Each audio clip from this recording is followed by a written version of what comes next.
नमस्कार, प्रणाम। सत्य बहुमत में आपका स्वागत है। आज हम आए हैं दिल्ली के एक इलाके में जहां विद्यार्थी लोग रहते हैं, यूथ रहते हैं। उनसे हम बात करेंगे, आज के राजनीतिक हालात पे चर्चा करेंगे और जो टैक्स पेयर हैं वो टैक्स पेयर जो पैसा देते हैं सरकार को, सरकार उनसे पूछ के और उनके हित में क्यों नहीं खर्च करती है, इस चीज़ पे हम विशेष जोर दे के बात करेंगे। और एजुकेशन, जो हायर एजुकेशन है वो फ्री होना चाहिए। ये जो टोल नाके हैं तमाम तरह के, जहाँ पे जब सरकार टैक्स और अलग अलग तरीके का टैक्स लेती भी है, तब भी ये क्या टोल टैक्स लेती हैं। पता चलता है कि वो टोल लेने के चक्कर में कई जगह मारपीट हो गया, कई जगह कुछ हो गया। तो जब सत्य बहुमत की सरकार बनेगी तो इन सब चीज़ों की ज़रूरत नहीं पड़ेगी और उनसे हम इस सब चीज़ों की ज़रूरत ही नहीं पड़ेगी, तो उसको ख़त्म किया जा सकता है। एक सरल कर प्रणाली बनाया जा सकता है जिससे आम जन को राहत मिले और वो आगे अपने भविष्य के लिए और चीज़ों के लिए अपना वो कमा के सोचे। और जैसे वाटर का वो संरक्षण, जल संरक्षण करना, वाटर हार्वेस्टिंग करना, इन तमाम चीज़ों पे यूथ के बीच आए हैं। अलग अलग चीज़ों पे हम उनसे बात करेंगे और जानेंगे कि क्या परिवर्तन किया जा सकता है सत्य बहुमत के रास्ते से चल के। सत्य बहुमत ही एक ऐसा चीज़ है जो माने सही मायने में लोकतंत्र को स्थापित करने में मदद करेगी और इससे होगा कि लोगों में और नेताओं का जनता के प्रति उत्तरदायित्व ज़्यादा रहेगा। वो तत्पर रहेंगे काम करने के लिए सत्य बहुमत के आधार पर अगर हम काम करते हैं तो। आइए हम चलते हैं, युवाओं से बात करके आपको बताते हैं कि क्या उनकी राय है। आप बताइए, हम लोग टैक्स पेयर हैं, आपके माँ बाप टैक्स भी भरते हैं, लेकिन माँ बाप को एक टेंशन होता है कि वो बच्चे के एजुकेशन के लिए, हायर एजुकेशन के लिए उनको जद्दोजहद करना पड़ता है। कई लोग लोन लेके आते हैं पढ़ने, कई लोग माँ बाप माने बहुत जतन से उनको पैसा दे के भेजते हैं पढ़ने के लिए। तो एक तरफ तो हम लोग टैक्स भरते हैं, तो क्या हायर एजुकेशन फ्री नहीं होना चाहिए? आप लोग क्या समझते हैं इस पर? हायर एजुकेशन बिल्कुल फ्री होना चाहिए। इसमें क्या है कि अभी एजुकेशन लोन भी कितना, मतलब उस पर इंटरेस्ट रेट भी कितना हाई है, जबकि होम लोन वगैरह इन पे सब पे इंटरेस्ट रेट बहुत कम है, जबकि एजुकेशन लोन पे 12-13% से ज़्यादा लोन लग रहा है। तो आप सोचिए पढ़ाई यहाँ पर और कितनी महंगी पड़ रही है। यहाँ पर रहना, खाना पीना, ऊपर से यहाँ पर फिर बाद में कोचिंग और करो। अगर बुनियादी अगर स्कूल ही अगर मतलब वो शिक्षा सही हो तो यहाँ पर बाहर आके हायर एजुकेशन पे इतना ज़्यादा तो खर्च नहीं करना पड़ेगा कोचिंग पे। माँ बाप तो चलिए रहने खाने का पैसा कहीं से भी दे सकते हैं, लेकिन जो मोटी रकम जो फ़ी में दी जाती है उसके लिए तो बहुत ज़्यादा परेशानी का सामना करना पड़ता है। फीस तो बहुत ज़्यादा ही है, ये फ़ी रेगुलेशन करना चाहिए या फिर इस पे सही ढंग से मॉनिटरी करना चाहिए। नहीं, एक सत्य बहुमत पार्टी है और उनका मानना है कि जो हमारे जो सांसद, हम लोग सांसदों को वोट देते हैं, लेकिन जैसे मान लीजिए 33% 35% पे लोग सरकार में आ जाते हैं, सरकार बना लेते हैं। लेकिन उनका मानना है कि नहीं, 51% 52% ऐसे वोट लेके आए, सरकार बनाए, तो माने वो ज़्यादा बेहतर नहीं होगा कि सांसद की खरीद फरोख्त भी करके लोग सरकार बना लेते हैं। हमारे क्या है कि हमारे देश में जो है ना first past post system available है। क्या फर्स्ट पास्ट द पोस्ट, मतलब जो जिसका ज़्यादा बहुमत आएगा वही इलेक्शन जीतेगा। लेकिन बहुमत तो परिभाषित ही नहीं है हमारे यहाँ। प्रभावित है कि फर्स्ट पास्ट पोस्ट सिस्टम का मतलब ही संविधान में यही किया गया है कि जिसका ज़्यादा बहुमत आएगा। अगर एक वोट से भी कोई चुनाव जीतता है, चाहे 30 वोट कहने पड़ा हो, अगर 31 वोट किसी को आता है तो नहीं, तो मान लीजिए जैसे हम लोग 70-75 साल से इसी चीज़ को ढोते आ रहे हैं, तो हर चीज़ में माने बदलाव होता है, तो इसमें भी बदलाव करना चाहिए। वोटर को साथ, उससे पहले तो वोटर को एजुकेटेड करने पड़ेगा ना, वोटर लोग के ग्राउंड लेवल पर। अभी लिटरेसी रेट कितना ग्रामीण इलाका में कम है, कोई स्टेट का बहुत है, जैसे बिहार का हम लोग का लिटरेसी रेट काफ़ी, हम बिहार से बिलोंग करते हैं, लिटरेसी रेट काफ़ी। तो ये आप खुद आ गए बिहार पे, ये हास्यास्पद नहीं है कि जिसके पास सबसे ज़्यादा कम विधायक है वो सीएम है, जिसके पास सबसे ज़्यादा विधायक है वो विपक्ष में बैठा हुआ है। तो ये क्या मजाक है? लोकतंत्र से मजाक ही तो है ना। जो पब्लिक जिसको चुनी वो सत्ता में नहीं है, जिनको माने जैसे जुगाड़ तंत्र से लोकतंत्र भी चल रहा है, ऐसा तो लगता नहीं। हर पार्टी अपने ज़रूरत के हिसाब से इस तरह से करती है। उससे पहले था आरजेडी का गवर्नमेंट था, आरजेडी और जदयू का अलायंस था बिहार में, तो वो भी अपने ज़रूरत के हिसाब से बीजेपी के साथ अलायंस कर लिया। अभी वही हाल किया, बीजेपी के साथ अलायंस था, जदयू गवर्नमेंट बनाया, तो वहाँ पर भी क्या बोला जाता है, जब उसका सही ढंग से सीटिंग बैठ नहीं पाया तो अपने ज़रूरत के अनुसार से अभी आरजेडी के साथ गवर्नमेंट। अच्छा, हेलो भैया, एक चीज़ आप बताइए, वाटर हार्वेस्टिंग करके हम लोग पीने का स्वच्छ पानी अब तक सरकार क्यों नहीं दे पाई है? हमारे यहाँ बारिश भी अच्छी होती है, लेकिन कई कई जगह हमारे यहाँ बाढ़ की स्थिति है, कई जगह हमारे यहाँ सूखा की स्थिति है। पूरे ओवरऑल इंडिया की बात कर रहे हैं, तो ऐसा कोई क्यों नहीं कर पाया है कोई नेता? अभी तक अगर देखा जाए तो करने के लिए तो कर सकते हैं, पर इसमें अगर नेताओं का रोल नहीं होगा इसमें, सिर्फ पब्लिक को भी इसमें बढ़ चढ़ के हिस्सा लेना पड़ेगा, क्योंकि वाटर हार्वेस्टिंग को लेकर सरकार स्कीम बनाती है, जैसे कि तालाब बनाना वगैरह, और फिर बाढ़ के लिए तटबंध वगैरह भी निर्माण करती है, पर पब्लिक को भी इसमें ध्यान देना चाहिए। जैसे कि अब योजना आता है, पब्लिक तो वोट दे के उनको चुन दी ना। पब्लिक का अपना भी उत्तरदायित्व है कुछ करना, वो बात से हम एग्री कर रहे हैं, लेकिन हमको लगता है कहीं इन नेताओं की इच्छा शक्ति की कमी तो नहीं है। इसमें तो अगर कहा जा सकता है तो पार्टी या नेता का इच्छा शक्ति का थोड़ा बहुत तो कमी है ही, पर देखा जाए तो योजना वगैरह आ रहा है, पर उस तरह से। लेकिन एक उदाहरण ये भी है, जब कोविड में सरकार हर किसी को अगर वैक्सीन पहुंचाई तो वो तो पहुंच गया, बाकी हाँ, तो उसी तरीके से और काम क्यों नहीं हो रहा है? हाँ, एडमिनिस्ट्रेटिव लेवल पर इसका मतलब सही ढंग से इसका क्या बोला जाए, मॉनिटरिंग नहीं किया जा रहा है। अगर एडमिनिस्ट्रेटिव लेवल ढंग से अगर काम करें, ये चीज़ तो माननी पड़ेगी इसका मतलब कि इसको लागू अच्छे से नहीं किया जाए, ये कमी तो बिल्कुल मानी जा सकती है कि ये गवर्नमेंट की कमी रही है कि स्कीम बना देती है, अच्छी अच्छी स्कीमें बना देती है, उससे अच्छा मतलब कि उसका प्रोग्राम होता है, लेकिन उसको लागू करने की जब बात आती है तो धरातल पे उसको लागू पूरी तरह से किया नहीं जा सकता है। अच्छा, एक सवाल का आप लोग जवाब बताइए। एक पार्टी है जिसको 300 सांसद हैं, हाँ, लेकिन वोट परसेंट उसको 45 लाख वोट मिला है। हाँ, एक दूसरी पार्टी है जिसको 243 सांसद है और उसको 55 लाख पब्लिक का समर्थन मिला है। तो सरकार किसको बनानी चाहिए? बनानी तो चाहिए जिसका ज़्यादा बहुमत हो, मतलब वोटों का मिला है, उसको बनाना चाहिए। बट हमारे यहाँ जो है कि चुनाव में ही पहले से first past the post system लागू, तो हम लोग इसी को बदलने के लिए कह रहे हैं। जैसे चुनाव ने बिल्कुल बाकी सब चीज़ों के लिए होता है, जब बाकी चीज़ों के लिए होता है अमेंडमेंट, तो इसके लिए क्यों नहीं किया जा सकता है? कोई भी सरकार कर ले तो सत बहुमत का यही मानना है कि जो जनता से ज़्यादा वोट लेगी वही सरकार जनता के प्रति उत्तरदायी होगी ज़्यादा। राजनेताओं का इच्छा शक्ति नहीं है ना इसके लिए। अगर चाहे तो कोई पार्टी, अभी इससे पहले कांग्रेस था, अगर वो चाहती तो भी कर सकती थी, मगर अभी बीजेपी है, उस सबका जो पहले से चले आ रहा है उसी तरह से। अगर कोई भी पॉलिटिकल पार्टी चाहता ही नहीं है कि हम इस तरह से करें, क्योंकि सब एक ही हैं, अपने ज़रूरत के हिसाब से समय पर सिर्फ है अपोजिशन में रहकर मुद्दा बनाने के लिए हैं। बट जब भी आता है सत्ता में जब आते हैं तब फिर वही है जो पहले से चला आ रहा है वही लागू किया रखते हैं। भैया, आपका नाम क्या हुआ? रॉकी। अच्छा रॉकी जी, एक चीज़ बताइए, हम लोग यहाँ पे आए हैं आप लोगों से बात करने, आप लोग कुछ राय भी दीजिए। जैसे किसी पार्टी को 300 सांसद है और वोट उसके पास 45 लाख है। दूसरी पार्टी है जिसके पास 245 सांसद हैं और उसको 55 लाख वोट है। सरकार किसको बनानी चाहिए? नियम तो ये कहता है कि जिसके पास बहुमत है सरकार तो उसकी ही बनेगी। पर ये तो फिर लोकतंत्र कहाँ रह गया? जब मैंने सांसद ही बनाएंगे सरकार, तो पब्लिक जो आम जनता है, जो हम लोग कहते हैं कि लोकतंत्र है, तो ये लगता नहीं कि कहीं छलावा तो नहीं है? 33% 35% पे लोग गवर्नमेंट में है, सत्ता में है, कहीं भी केंद्र से लेकर राज्य में। तो इसको बदलाव करने की ज़रूरत है कि नहीं? हाँ, बदलाव करने की ज़रूरत है, जो कि इसमें हम लोग देखते हैं कि हमेशा मतलब अवेयरनेस प्रोग्राम तो चलता ही है कि अपने घर से निकल करके वोट दें। अच्छा, नोटा सरकार लाई तो सरकार ये क्यों नहीं कर पाई कि आखिर नोटा पे तो कुछ लाखों करोड़ों तो वोट पड़ा ही होगा पूरे भारत में, लेकिन उसको संगठित करके आखिर वो लोग चाहते क्या है, ये सब कभी जानने की इच्छा शक्ति क्यों नहीं हुई सरकार ने, कि उसको यहीं एक झुंझुना पकड़ा दिया? अब देखिए, ये भी एक सवाल का विषय है, क्योंकि इलेक्शन कमीशन में इलेक्शन कराने में भी बहुत सारा रिफॉर्म्स अभी बाकी है। उसी की बात कर रहे हैं। हाँ, और सरकार अगर ये सब चीज़ लाएंगी तो फिर उनका सीट खुद खतरे में पड़ जाएगा। मैंने भी कुछ दिन पहले ही कुछ पढ़ा था ये नोटा के विषय में और बाकी चीज़ों के बारे में, अभी कुछ ज़्यादा नहीं बता सकता मैं। तो क्या, अच्छा, नोटा पे जिन लोगों ने वोट डाला उनको तो पता है कि नोटा पे डाले हैं, लेकिन वो लोग को अगर सरकार नहीं एक्टिव हो रही है तो नोटा पे वोट डालने का मतलब है कि इस व्यवस्था से वो लोग नाखुश हैं।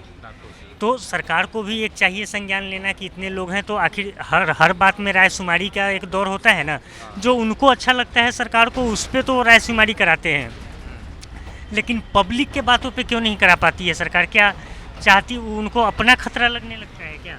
हाँ बिल्कुल बिल्कुल, सरकार को अपना ही खतरा लगने लगता है। सरकार में कोई मतलब कि कोई ऐसा मतलब कि बहुत कम ही ऐसा इंसान है जो कि मतलब कि संविधान में लिखे हुए चीज़ों के द्वारा चल रहा है। जैसे कि पॉलिटिक्स में जो क्रिमिनलाइजेशन है, तो आप देखें कि मोदी 2014 में, क्वेश्चन मेरा उसी पे आने वाला है। हाँ 2014 में मोदी जी के आने से पहले उन्होंने कहा था कि हम लोग पॉलिटिक्स से क्रिमिनलाइजेशन को हटाएंगे, बट उनके आने के बाद ये आंकड़ा और बढ़ गया है। हाँ, उनके पार्टी में भी खुद में बढ़ा है। खुद में बढ़ा हुआ है। तो ये सब अच्छा, जब हम आम जनता की तरह सवाल पूछ रहे हैं आपसे, जब हम लोग वोट देने जाते हैं तो क्रिमिनल को तो हम ही लोग देते होंगे ना वोट, तो उस समय हमारी स्थिति क्या रहती है? माने पार्टी देखते हैं कि जो सज्जन है वो न जीत पाए, कि इसको मजबूरी हो जाता है देना? देखिए, हम लोग उस समय पार्टी देखते हैं, जातवाद भी देखते हैं। मैंने बहुतों को देखा है जो कि पढ़े लिखे हैं और अच्छे हैं, उनका इंटेलेक्ट वोट देने के टाइम में खत्म हो जाता है। बाहर ज्ञान देते हैं लेकिन वोटिंग के समय वोटिंग के समय नहीं देते हैं। वो एक वो छोटे से दायरे में सिमट के रह जाते हैं, ये कहना का चाह। हाँ, वो एक कहावत भी है कि cast your vote but don't vote your caste. तो ऐसा कुछ है।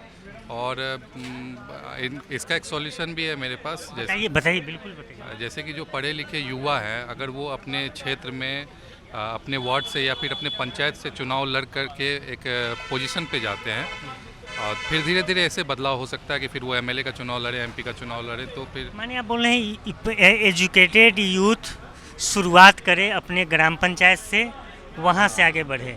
लेकिन इसमें भी हम लोग कई जगह जाते हैं तो देखते हैं निचले स्तर पे राजनीति करना कुछ ज़्यादा टफ है।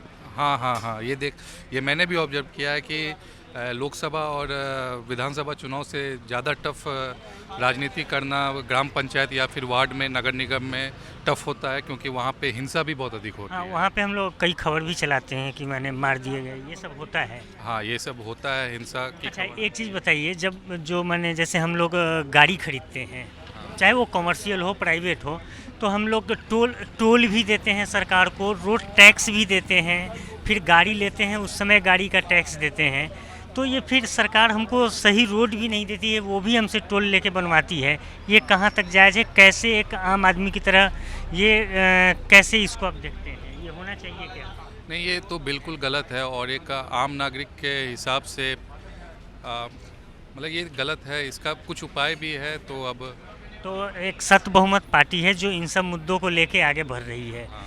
इलेक्शन रिफॉर्म को लेके सबसे बड़ी बात है कि माने वही सांसदों और विधायकों के वोट से न सरकार बन के पब्लिक जिसको ज़्यादा वोट दे, 51% 52% वोट लेके कोई आए, सरकार बनाए, तो उसमें कई चीज़ ख़त्म होगी। जैसे गठबंधन की राजनीति आप देख रहे हैं, अभी मैंने महाराष्ट्र में क्या उठापटक चल रहा है, बिहार में देखिए कई जगह होता है कि छोटी पार्टी मुख्यमंत्री है और बड़ी पार्टी विपक्ष में है। तो ये लोकतंत्र का मजाक लगता है। बिल्कुल मजाक लगता है। अब आप बिहार में ही देख लीजिए, जैसे नीतीश कुमार जी जो माननीय मुख्यमंत्री हैं, तो उनकी पार्टी को बहुत कम सीट है, ज़्यादा तीसरे नंबर की पार्टी है। तीसरे नंबर की पार्टी है। और जबकि जैसे सबसे ज़्यादा उपचुनाव में हुआ है, उसके बाद से बीजेपी के पास नंबर 1 है, उसके बाद आरजेडी के पास, फिर जेडीयू के पास। लेकिन बिना वो जेडीयू को शामिल किए हुए वो लोग सरकार बना ही नहीं सकते।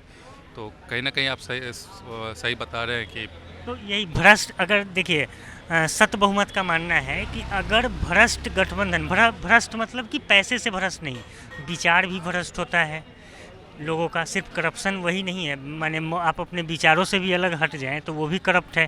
तो अगर आप 3-4 पार्टी आप एक जगह मिल के चुनाव लड़ते हैं, लेकिन आपका विचार एक दूसरे से मेल नहीं खाता है, तो ये स्वार्थ की अनैतिक गठबंधन जब सरकार बनेगी तो वो नैतिक काम कैसे करेगी? इस पे थोड़ा बताइए दर्शकों को। आप लोग युवा हैं इसलिए आपसे पूछ रहे हैं, आप लोग यहाँ पे पढ़ते लिखते रहते हैं। हाँ, सही में ये नैतिक कार्य तो नहीं करेगी। जैसे कि अभी देश में ही जो पीडीए बना है, वो बिहार में सारे दल इकट्ठा हुए हैं लोकसभा चुनाव के लिए। उसमें से भी एक धीरे धीरे घिसक गए कई लोग। हाँ, कई लोग घिसक गए। अगर हम देखें कि जैसे एक तरफ पीडीए है और एक तरफ बीजेपी है, अगर बीजेपी को ज़्यादा नंबर ऑफ़ वोट्स आता है उसके कंपैरिजन में, तो जाहिर सी बात है कि बीजेपी अच्छा काम कर रही है और शायद आगे भी करेगी। नहीं, देखिए सत्य बहुमत का किसी पार्टी से लेना देना नहीं है। इलेक्शन रिफॉर्म अगर कोई करा दे, उनको हम लोग आगे कर देंगे, ये है उनका अपना मानना। मैंने वही आप जो इलेक्टोरल रिफॉर्म की बात कहे हैं उसमें मेन वही है कि देखिए सांसद विधायक को हम लोग तो चुन लेते हैं, वो जाके दल बदल कर लेते हैं, चाहे कुछ लोग पैसे पे समर्थन किसी और को दे देते हैं, जबकि उनको हम चुन के भेजे रहते हैं किसी और के समर्थन देने के लिए। तो वो जनता को छलावा नहीं लगता है। जैसे अब आपको बिहार अभी लेटेस्ट एग्जांपल है, वहाँ का बताते हैं कि वहाँ पे जो हमारे नेता हैं नीतीश कुमार जो मुख्यमंत्री हैं, उनको एनडीए के साथ बहुमत मिला था, वो आरजेडी में चले गए। तो लोकतंत्र का वो हवाला दे के जाते हैं कि हम लोकतंत्र, तो आपको जो लोग बोला था ये तो नहीं बोला था कि आप आरजेडी के जाके साथ में चले जाइए। देखिए ये लोग तो मतलब कि कानून में जो संविधान में लिखा हुआ उसके कुछ लूप होल्स का फ़ायदा उठाकर ये सब काम करते हैं और जनता को इससे बहुत ज़्यादा निराशा भी होती है। पर क्या कर सकते हैं, इसका उपाय तो बस वही है कि आम जनता को आगे बढ़ना पड़ेगा और इसके लिए कुछ करना पड़ेगा। जैसे मीडिया है, आप इसके लिए सवाल उठा रहे हैं और हम लोग अगर और जागरूक हो जाए तो ज़रूर ऐसा करेंगे। अच्छा, पॉल्यूशन कम करने के लिए सरकार कई तरह के माने वो आह्वान करती है कि सिविल सोसाइटी आगे आए, लेकिन हम देखते हैं कि माने ट्रांसपोर्ट, जैसे आप दिल्ली में ही देख लीजिए, एक कार में एक आदमी घूमते रहते हैं, लेकिन जब पर्यावरण तो किसी एक का नहीं है, सबका उसमें योगदान है। माने पर्यावरण अगर प्रदूषण होगा तो जो अकेले कार में घूम रहा है वो चाहे बस में घूम रहा है, सब तो वही सांस लेंगे, ऑक्सीजन वही लेंगे। तो सरकार क्यों नहीं मुकम्मल व्यवस्था कराती है ट्रांसपोर्टेशन का, जैसे ट्राम चलाए, इलेक्ट्रिक से चलाए और कंटिन्यू चलाए। ट्राम क्योंकि एक ही पट्टी पे चलते रहता है तो वो कंटिन्यू रहता है, जैसे कई जगह है। तो ऐसा काम क्यों ना करके सरकार कभी यूसीसी ला देती है, कभी कुछ ला देती है, कभी अलग अलग मुद्दों पे क्यों भटकाती रहती है? हाँ, ये भी सत्य है कि सरकार भटकाती रहती है, बट ये सरकार के साथ साथ हम भारत के नागरिकों का भी फंडामेंटल ड्यूटीज है कि हमें अपने पर्यावरण का ख्याल रखना चाहिए, हमें खुद भी अवेयर होना चाहिए। और सरकार सही में नहीं लाती है, हमेशा जात पात के मुद्दों या फिर यूसीसी के मुद्दों तो पर लेके जाती है, या फिर ये गंगा सफाई में या यमुना सफाई में ये सब में भटका ही रही है। साफ अब तक भी उतना जैसा होना चाहिए हुआ भी नहीं है, इसमें भी घोटाला होता है सफाई के नाम पे। बिल्कुल वही गंगा में पानी का पैसा गंगा जी के नाम पे निकल गया तो वो गंगा जी में बह गई, अब जहाँ गया कौन खोजेगा उसको। यही है हाल आज के डेट का। अभी और कुछ लोगों से हम बात करते हैं। अच्छा अजय जी, एक चीज़ बताइए, सरकार गठबंधन की जो राजनीति होती है ये होनी चाहिए या नहीं होनी चाहिए? डिपेंड करता है ना कि मतलब गठबंधन में लोग जो रह रहे हैं वो कैसे लोग हैं, राइट। अगर जैसे ऐसा है कि सरकार बना रही है गठबंधन की और सारे जैसे वो कहावत नहीं है चोर चोर मौसेरे भाई, अगर वैसे गठबंधन हो तो उससे अच्छा सरकार ना ही हो गठबंधन वाली। नहीं, मेरा एक क्वेश्चन है, जैसे मान लीजिए हम 3-4 लोग गठबंधन किए, आप पार्टी हैं, ये पार्टी हैं, वो पार्टी हैं, लेकिन तीनों का पहला टॉप लेवल पे जो प्राथमिकता, हर राजनीतिक दल का प्राथमिकता होता है ना कि हम शिक्षा खत्म करेंगे, बेरोजगारी दूर करेंगे, एजुकेटेड करेंगे, तो किसी का 3 मिलता नहीं है, लेकिन वो सत्ता के लालच में एक साथ आ जाते हैं। इसको आप कैसे देखते हैं? देखिए एक्चुअली क्या है ना कि वो अपने घर चलाने के चक्कर में गठबंधन कर लेते हैं, राइट। पहले गोल क्लियर होना चाहिए सबका। अगर मतलब 3 पार्टियाँ एक साथ आ रही है ना, तो पहले सरकार बनाने से पहले उनको आपस में बैठ कर डिस्कस करना चाहिए कि हमारा विज़न क्या है, हमारा फोकस क्या है, काम किस चीज़ पे करना है, राइट। अगर सबका मतलब वो होता है ना कि चीज़ें मैच कर जाए एग्जैक्टली कि हमें यही करना है, तो ठीक है, सरकार गठबंधन की सही है। बट अगर ऐसा नहीं है, मान लो कि अगर जैसे आपने क्वेश्चन करा कि मुझे कुछ और करना है, उन्हें कुछ और करना है और उन्हें कुछ और करना है, तो इस केस में सरकार गठबंधन की ना हो तो ही बेटर है। अच्छा, क्योंकि हम देख रहे हैं कि कई जगह जिनके पास कम विधायक हैं वो सीएम बने पड़े हैं। आप लोगों को पता होगा, आप लोग अपडेट हैं, जैसे महाराष्ट्र में भी, बिहार में, ऐसे तमाम कई जगह छोटे छोटे राज्यों में देखेंगे तो वहाँ भी यही है, पूर्वोत्तर में भी है। लेकिन क्या ये भ्रष्ट गठबंधन की राजनीति नहीं कहेंगे, अनैतिक नहीं कहेंगे? जब सरकार ही अनैतिक तरीके से बनेगी तो वो नैतिकता के आधार पे कैसे काम करेंगे? नहीं, हम इसको अपने हिसाब से जज नहीं कर सकते। अब साइड अभी हम अपने हिसाब से ना इस चीज़ को जज नहीं कर सकते कि अगर जिसके पास सीटें कम हैं, देखो वो क्या है ना कि जो सीएम बन रहा वो अगर कैपेबल है तो सही है, उस चीज़ को हम गठबंधन से जोड़ के नहीं देख सकते, राइट।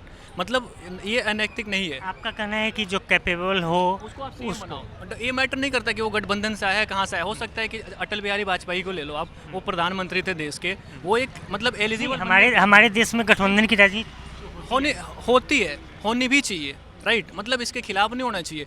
कंडीशन होता है ना कि वो लोग हमारे फेवर में काम कर रहे हैं, नहीं कर रहे हैं। अगर कर रहे हैं तो वेल एंड गुड, और नहीं कर रहे हैं तो सरकार गिराओ। अब अटल बिहारी वाजपेयी जो थे वो तो वही थे ना कि मतलब उनके पार्टी के पास सीट नहीं थी और वो लीडर अच्छे थे। हाँ, तो सीट नहीं थी तब भी वो एक कॉमन मिनिमम प्रोग्राम बनाए थे कि 370 राम मंदिर यूसीसी ये सब को हम अलग रख के आप लोगों के साथ मिलके देश का काम करेंगे।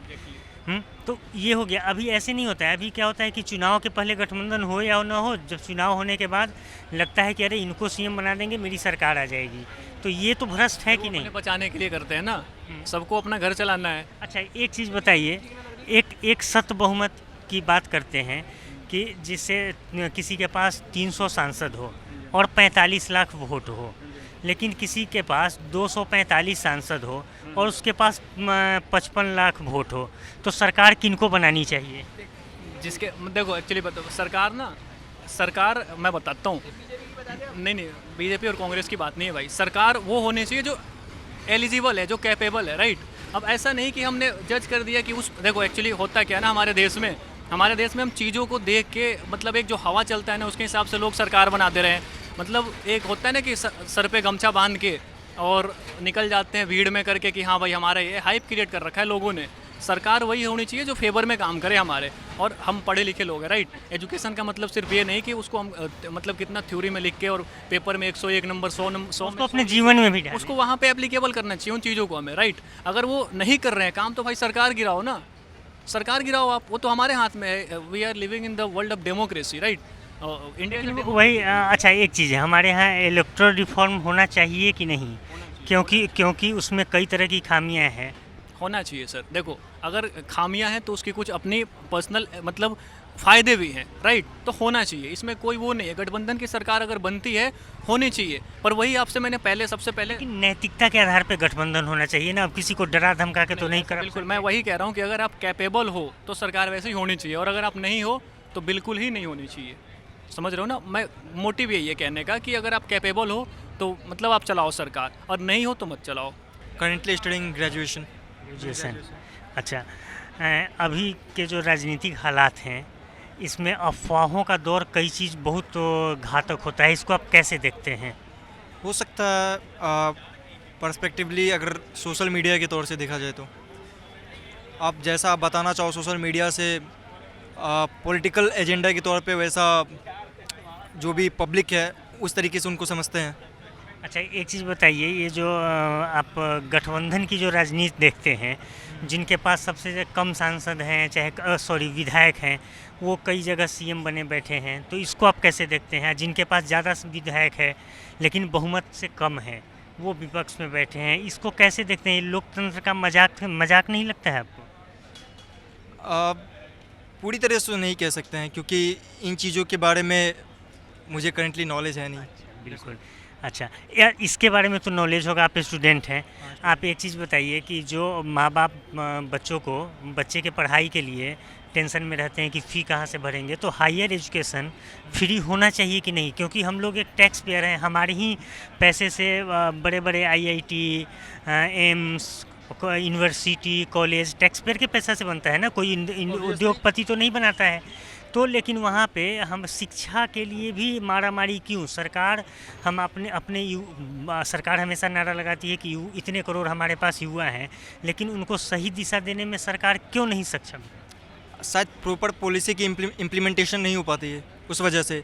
बिकॉज़ अगर आप एजुकेशन में कह रहे हो कि मतलब एजुकेशन ज़्यादा कॉस्टली है, तो आपको मास लेवल के तौर पे सोचना पड़ेगा कि कैसे पर्टिकुलर पॉलिसी को इम्प्लीमेंट किया जाए ताकि सबके लिए एजुकेशन चीप तौर पे अवेलेबल हो सके।